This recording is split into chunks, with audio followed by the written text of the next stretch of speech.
Mi padre dijo, pagamos un viaje familiar con tu tarjeta, pero no estás incluido, así que cancelé todo y les dije, entonces páguenlo con su propio dinero. Parásitos, sus rostros se enrojecieron. Desde que tengo memoria, mi vida ha girado en torno a ser el pilar financiero de mi familia. No es algo que elegí, no exactamente.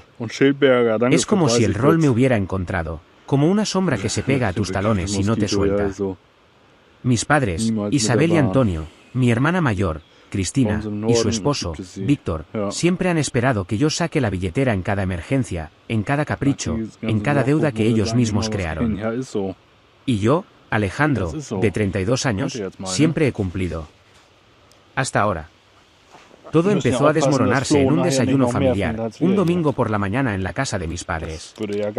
Era uno de esos días que comienzan con un sol brillante, el olor a café recién hecho y el murmullo de platos en la mesa. Mi madre había preparado su clásica bandeja de huevos revueltos con chorizo, y el pan estaba tostado justo como a mí me gusta, crujiente por fuera, suave por dentro. Pero no estaba ahí para disfrutar del desayuno. Estaba ahí porque mi padre me había insistido en que viniera, con ese tono que no acepta un no como respuesta. Es importante, Alejandro. Es un asunto familiar, me dijo por teléfono la noche anterior. Como siempre, accedí. Me senté en la mesa, frente a mi padre, Antonio, que cortaba su comida con una precisión casi teatral. Mi madre, Isabel, estaba a su lado, sirviéndose más café mientras sonreía con esa expresión que siempre parece esconder algo. Cristina y Víctor estaban a mi derecha, riendo por alguna broma privada que no se molestaron en compartir.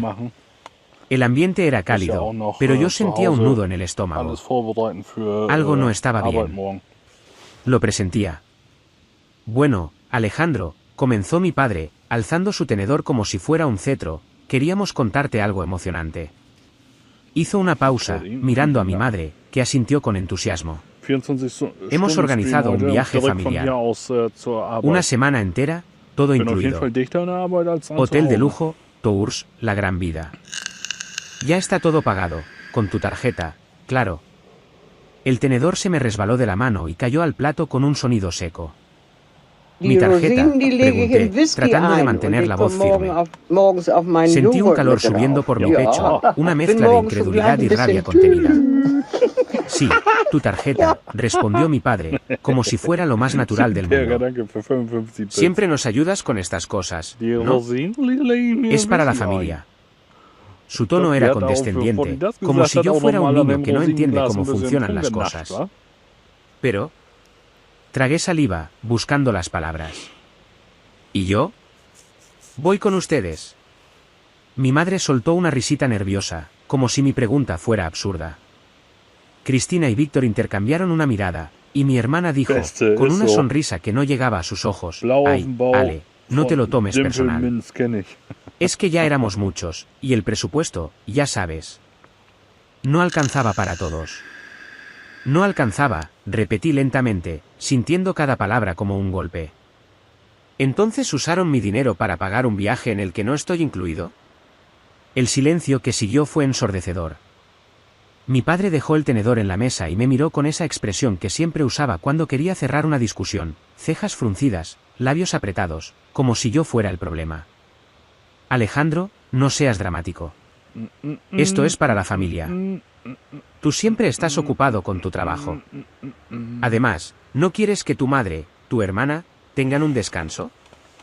¿No eres tú el que siempre dice que hay que cuidarnos entre nosotros? Cuidarnos. La palabra resonó en mi cabeza como una burla. Durante años, yo había sido el que cuidaba. El que pagaba. El que resolvía. Cuando mi padre perdió su trabajo hace una década, fui yo quien cubrió la hipoteca de su casa para que no la perdieran. Cuando Cristina se endeudó con una boutique de ropa que quiso abrir y que quebró en 6 meses, fui yo quien pagó los préstamos. Cuando Víctor, su esposo, chocó su carro y no tenía seguro, adivinen quién puso el dinero para arreglarlo. Yo. Siempre yo. Y nunca, ni una sola vez, escuché un gracias genuino. En cambio, siempre había una nueva exigencia, una nueva emergencia, una nueva razón para que mi cuenta bancaria se convirtiera en el cajero automático de la familia. Forcé una sonrisa, aunque sentía que mi rostro iba a romperse. Claro, papá. Tienes razón, dije, porque sabía que discutir en ese momento no llevaría a nada. Disfruten el viaje. Me alegra que estén emocionados. Mi voz sonó hueca, pero nadie pareció notarlo. Cristina y Víctor volvieron a reír, hablando de los cócteles que tomarían en la playa. Mi madre empezó a describir el spa del hotel. Mi padre cortó otro pedazo de chorizo y siguió comiendo, como si todo estuviera en orden esa noche. Solo en mi departamento, la realidad me golpeó con fuerza. Eran las 11:15 de la noche cuando mi teléfono vibró con una alerta bancaria. La abrí, y el mundo se me vino encima, $8.500 en cargos no autorizados. Desglosé la transacción con dedos temblorosos. Ahí estaba, claro como el agua, $1.750 por una reservación en un hotel de lujo, $450 por traslados privados, $2.300 por un paquete de experiencias exclusivas que incluía cenas privadas y tours en yate.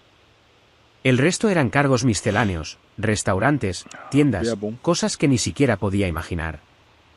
Mi familia no solo había usado mi tarjeta sin permiso, sino que habían planeado un viaje de lujo a mis espaldas, excluyéndome como si no fuera más que un medio para un fin. Cerré los ojos y respiré hondo, intentando calmar la furia que me quemaba por dentro. Recordé todas las veces que había sacrificado mis propios planes por ellos. Las vacaciones que nunca tomé porque el dinero se iba en sus emergencias.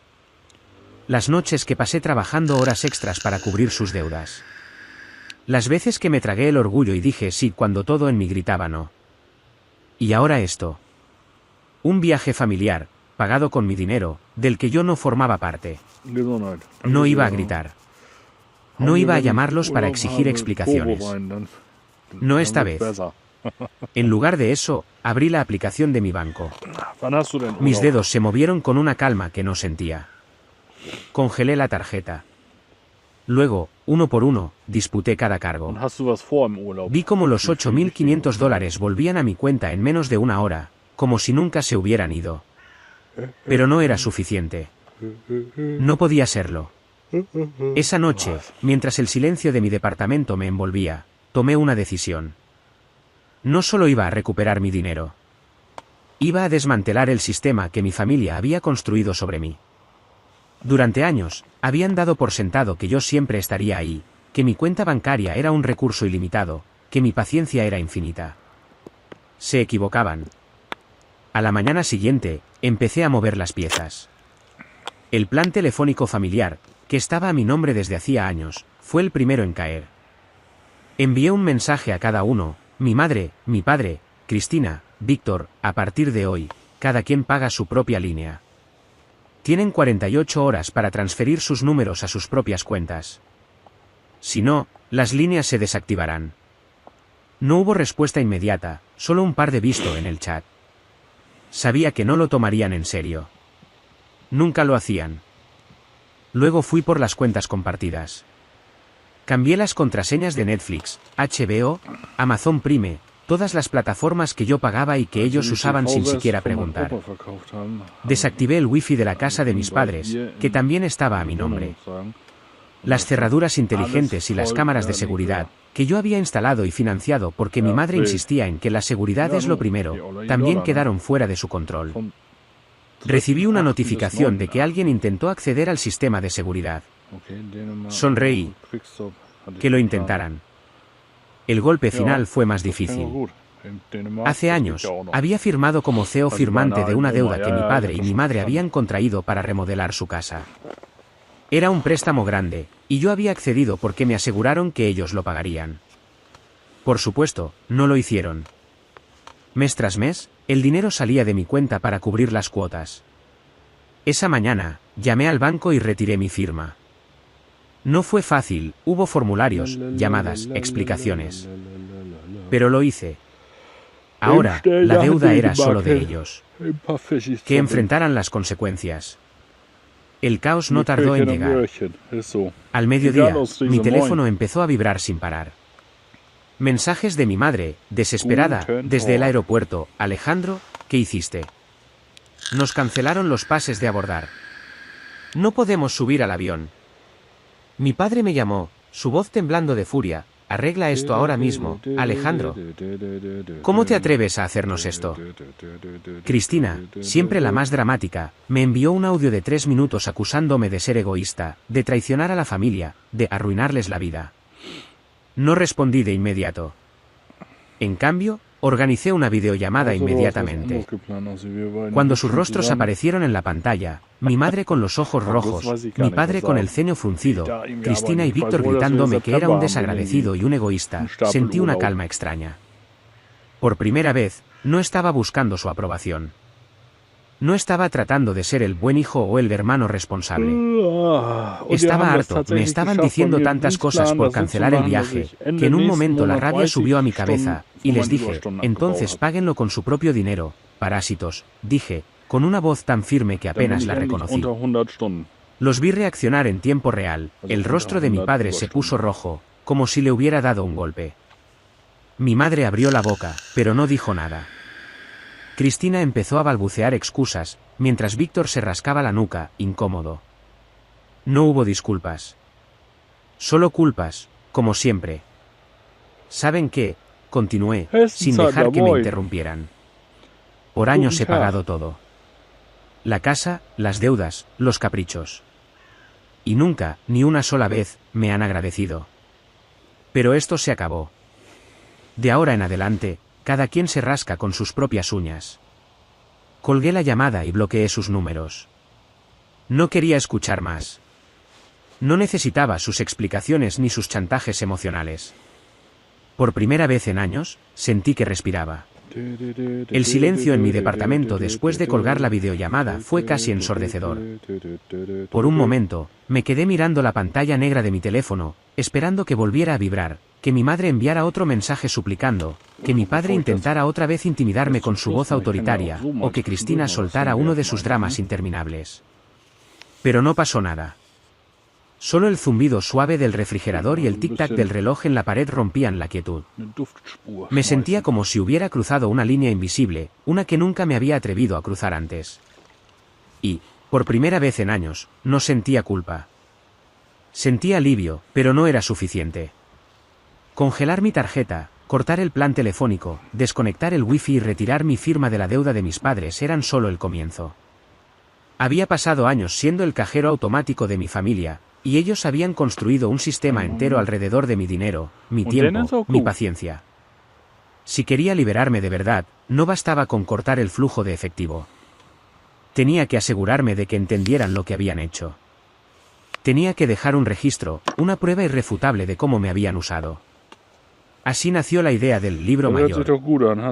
Me senté frente a mi computadora portátil, abrí un documento nuevo y empecé a escribir. No era solo una lista de números, era una crónica de los últimos 10 años de mi vida. Cada deuda que pagué, cada factura que cubrí, cada emergencia que resolví. Cada vez que me tragué el orgullo y dije sí cuando quería gritar basta. Mis dedos volaban sobre el teclado, y con cada palabra, sentía que recuperaba un pedazo de mí mismo. Terminé en la madrugada, había puesto todos y cada uno de los pagos que le había dado a mi familia, todo el dinero que había salido de mi cuenta hacia ellos, sus gustos, sus viajes y más, pero también tomé captura de los chats de la familia, cómo abusaban de mi confianza pidiéndome dinero a cada instante. Y si me negaba me trataban de egoísta y que no quería a la familia. Al día siguiente, el caos que había predicho empezó a tomar forma. Mi teléfono seguía bloqueado para mi familia, pero no para el resto del mundo.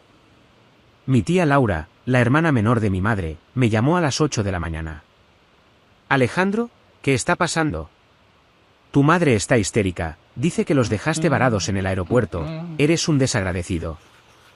Su voz tenía esa mezcla de preocupación y curiosidad que siempre aparece cuando un chisme familiar está a punto de explotar.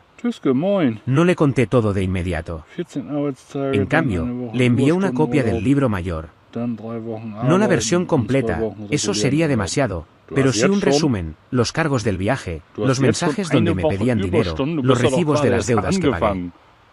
Tía, lee esto y dime qué opinas, le dije, manteniendo la voz tranquila. Luego hablamos. Media hora después, me llamó de vuelta. Alejandro, no tenía idea, dijo, su voz temblando. Siempre pensé que tú querías ayudar, que estabas en una buena posición. Pero esto es abuso. Escuchar a alguien más decirlo, alguien fuera de mi círculo inmediato, fue como un bálsamo. No estaba loco. No estaba exagerando. Lo que mi familia había hecho era real, y ahora alguien más lo veía. Mi tía Laura le contó el chisme a la mayoría de la familia, y con el tiempo todos me dieron la razón. Mis padres y mi hermana habían intentado hacerme quedar mal con toda la familia, pero sus mentiras se les cayeron al suelo. Unas horas después, el grupo familiar de WhatsApp estaba en llamas. Algunos parientes habían respondido con mensajes de apoyo. Alejandro, esto es increíble, lo siento mucho. Otros, más cercanos a mis padres, intentaron mediar. Seguro hay un malentendido, habla con ellos. Pero nadie defendió lo indefendible. Nadie dijo que estaba bien que usaran mi tarjeta sin permiso o que me excluyeran del viaje. Eso, al menos, era una victoria pequeña. Sin embargo, mi familia no se quedó callada. Aunque los tenía bloqueados, encontraron formas de contactarme. Cristina usó el teléfono de una amiga para enviarme un mensaje. No puedes hacernos esto, Alejandro. Somos tu familia. ¿Cómo crees que nos sentimos cuando nos dejaste varados en el aeropuerto por tu culpa? Mi madre me escribió desde un número desconocido, probablemente el de algún vecino. Hijo, por favor, arreglemos esto. No sé qué hicimos mal, pero podemos hablar. Mi padre, fiel a su orgullo, no intentó contactarme directamente, pero supe por Laura que estaba hablando con otros parientes, diciendo que yo los había traicionado y que era un hijo desagradecido. Cada mensaje era un intento de manipulación, pero ya no funcionaba. Había pasado años cediendo a sus chantajes emocionales, pero ahora veía sus palabras por lo que eran, excusas vacías. No había arrepentimiento en sus mensajes, solo desesperación por recuperar el control. Y eso me dio aún más claridad. No iba a ceder. Esa noche, alrededor de las 9 de la noche, alguien tocó mi puerta. No esperaba visitas, pero el presentimiento me golpeó como un rayo. Miré por la mirilla y ahí estaban, mi madre, mi padre, Cristina y Víctor, parados en el pasillo de mi edificio, con rostros que mezclaban furia y desesperación. Por un momento, consideré no abrir. Podía ignorarlos, dejar que se cansaran y se fueran. Pero algo en mí, tal vez la necesidad de cerrar este capítulo, me hizo girar la perilla. ¿Qué quieren?, pregunté, bloqueando la entrada con mi cuerpo. No los invité a pasar. Ese era mi espacio, mi refugio, y no lo merecían. Alejandro, por favor, empezó mi madre, con los ojos llenos de lágrimas. No podemos seguir así. Somos tu familia. Esto tiene que ser un malentendido. No es un malentendido, mamá, dije, manteniendo la voz firme. Usaron mi tarjeta para pagar un viaje del que me excluyeron. Robaron mi dinero. ¿Cómo se supone que llame a eso? Mi padre dio un paso adelante, su rostro rojo de ira. Cuidado con cómo hablas, Alejandro. Somos tus padres. Todo lo que tienes es gracias a nosotros, y así nos pagas. Gracias a ustedes, repetí, sintiendo la rabia subir por mi garganta. Papá, todo lo que tienen es gracias a mí. La casa, las facturas, los carros, las deudas. Todo lo he pagado yo. Y nunca, ni una sola vez, me han agradecido. En cambio, me usan, me mienten, y ahora me excluyen de un viaje que pagué. ¿Qué clase de familia hace eso? Cristina intervino, con su tono dramático de siempre. No seas injusto, Alejandro. Siempre estás trabajando, nunca tienes tiempo para nosotros. Pensamos que no querrías ir. Solté una risa amarga. No me preguntaron. No me incluyeron. Solo tomaron mi dinero y planearon su diversión. Pero se acabó. De ahora en adelante, pagan con su propio dinero, parásitos. La palabra parásitos los golpeó como un martillo. Vi el rostro de mi madre palidecer, los ojos de mi padre abrirse de furia, y a Cristina retroceder como si le hubiera dado una bofetada. Víctor, por primera vez, pareció incómodo, mirando al suelo. Nadie dijo nada por un momento, y en ese silencio, sentí el peso de años de resentimiento cayendo de mis hombros. Esto no va a quedar así, Alejandro, dijo mi padre finalmente, su voz temblando de rabia. No puedes tratarnos como basura. No los estoy tratando como basura, respondí, mirándolo a los ojos. Solo estoy dejando de ser su cajero automático. No me extrañan a mí. Extrañan mi dinero. Cerré la puerta con calma, aunque mi corazón latía a 1000 por hora. Escuché a mi madre sollozar al otro lado, a mi padre murmurar algo, y a Cristina gritar, «Te vas a arrepentir». Pero no me arrepentí. Por primera vez, me sentí libre. Sin mi apoyo financiero, la vida de mi familia se desmoronó rápidamente. La deuda de la remodelación de la casa de mis padres, de la que retiré mi firma como CEO firmante, se convirtió en una pesadilla para ellos. El banco comenzó a enviar avisos de embargo, y aunque mi madre me llamó desde números desconocidos suplicando que arreglara el problema, no cedí. Páguenlo ustedes, respondí en una de las pocas veces que contesté. Ya no soy su solución. Su silencio al otro lado de la línea fue más elocuente que cualquier súplica. Cristina y Víctor enfrentaron sus propios problemas. Intentaron convencer a otros parientes de que los ayudaran, pero la mayoría, habiendo visto el libro mayor, se negaron. Cristina incluso tuvo el descaro de pedirme dinero a través de un correo electrónico, diciendo que era para algo importante. No respondí. Que enfrentaran la realidad, el mundo no giraba a su alrededor, y mi billetera ya no estaba a su disposición. Mi padre, siempre el más orgulloso, fue el último en ceder. Intentó pedir un préstamo para cubrir la deuda de la casa, pero sin mi respaldo, ningún banco lo aprobó. Por primera vez, tuvo que enfrentar las consecuencias de sus decisiones sin alguien que lo rescatara. Mi familia dejó de contactarme. Los rumores se apagaron, y los parientes que conocían la verdad se convirtieron en mi nuevo círculo de apoyo, y otros me demostraron que la familia puede ser algo más que deudas y chantajes. Hoy, soy libre.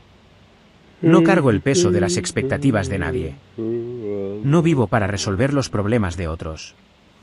Vivo para mí.